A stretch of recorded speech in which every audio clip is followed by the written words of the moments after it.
Hello students, 10th science में देखिए set 2 तक के आपके ये क्वेश्चन पिछली वीडियो में हो गए थे। सेट 3 देखियो। फर्स्ट क्वेश्चन देखो, why do HCl, HNO3 etcetera show acidic characters in aqueous solution?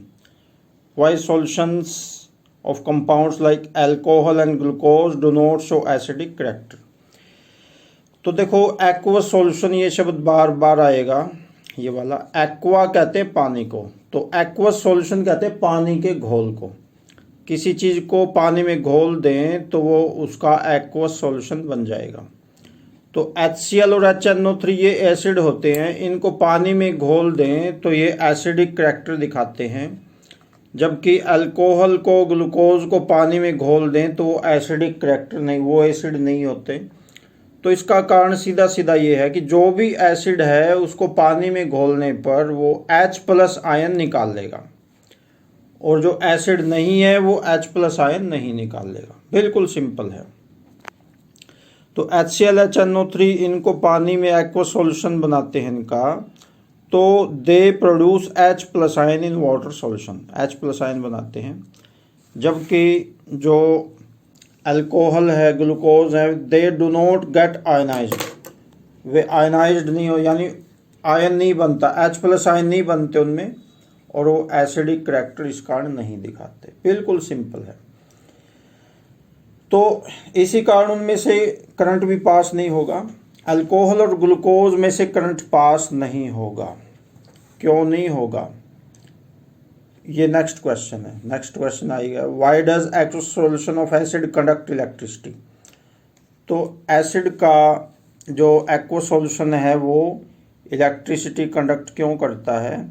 उसका कारण यही है क्योंकि ये पहले वाला ही चल जाएगा इसमें, क्योंकि ये H+ आयन बनाता है पानी में घोलने पर, और इलेक्ट्रिसिटी कंडक्ट करने के लिए आयनाइजेशन जरूरी है, आयन होने जरूरी हैं, H+ आयन होने जरूरी हैं। तो ये पहला ही क्वेश्चन चल जाएगा, दूसरे को अलग से याद करने की जरूरत नहीं, क्योंकि इसने पहले क्वेश्चन में भी एक्सप्लेन किया। इलेक्ट्रिसिटी देखो, ये क्यों, electricity can not pass through their aqueous solution, thus these do not show acidic character. तो दूसरा क्वेश्चन अलग से याद नहीं करना, पहले में ही वो बात आ चुकी है। क्योंकि आयन अगर बनेंगे तभी उस सॉल्यूशन में से इलेक्ट्रिसिटी पास होगी। बल्कि इसमें दो क्वेश्चन आ गए। ये भी आ गया कि अल्कोहल में से इलेक्ट्रिसिटी पास क्यों नहीं हो सकती, अल्कोहल में से और ग्लूकोज में से इलेक्ट्रिसिटी पास क्यों नहीं हो सकती। वो क्वेश्चन अगर आ जाए तो वो भी इसी में ही आ चुका है। 3 क्वेश्चन का आंसर है इस एक क्वेश्चन में, तो वो भी इसी में ही आ चुका है। हालांकि इसने अलग से नहीं दिया वो क्वेश्चन, लेकिन एग्जाम में मान लो ये आ जाए अलग से कि अल्कोहल में से इलेक्ट्रिसिटी पास क्यों नहीं होती, ग्लूकोज में से क्यों नहीं होती, तो वो भी आ गया इसमें। नेक्स्ट देखो, why does dry HCl gas not change the colour of dry litmus paper?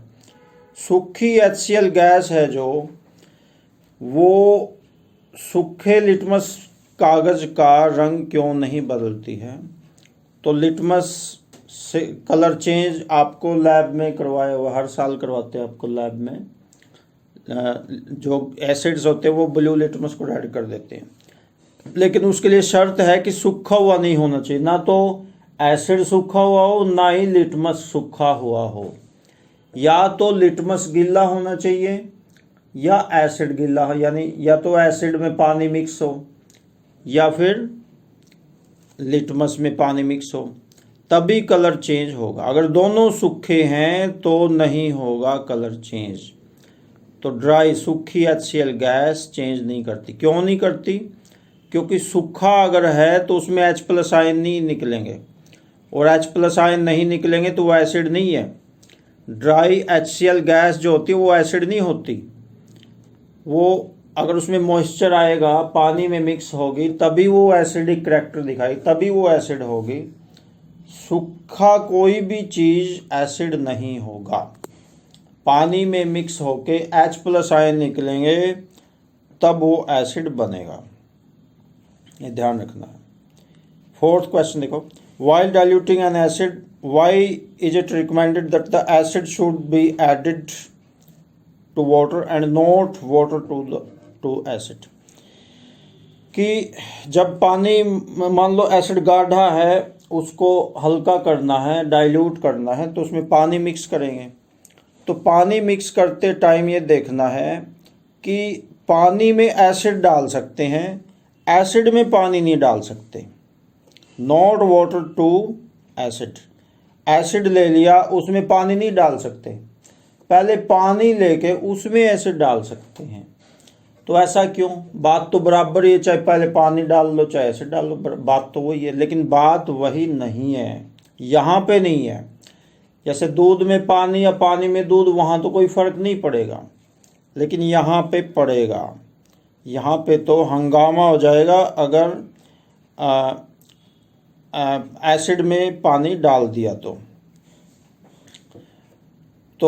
क्यों होगा हंगामा? क्यों हो जाएगा? क्योंकि एसिड में पानी डाल दे, पहले एसिड ले लिया, उसमें पानी डाल दिया, तो एकदम से उफान निकलेगा।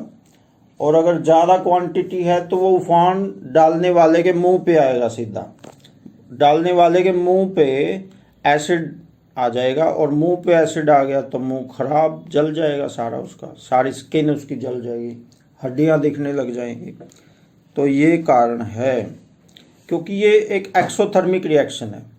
एसिड में पानी मिक्स करना ये एक्सोथर्मिक रिएक्शन है, और इसमें बहुत ज़्यादा हीट निकलती है। हीट निकलेगी और उफान निकलेगा, एकदम से उफान निकलेगा। और अगर क्वांटिटी थोड़ी है, थोड़े में खैर क्या होगा, लेकिन अगर ज़्यादा क्वांटिटी है एसिड की तो एकदम से जल जाएगा एसिड में पानी डालने वाले का चेहरा। हाँ, पानी, पहले पानी ले लो फिर उसमें एसिड डाल दो, ठीक है? पहले पानी ले लो, उसमें एसिड डाल दो, फिर कुछ नहीं होगा, वो एक्सोथर्मिक रिएक्शन नहीं है, उसमें टेम्परेचर इंक्रीज नहीं होगा।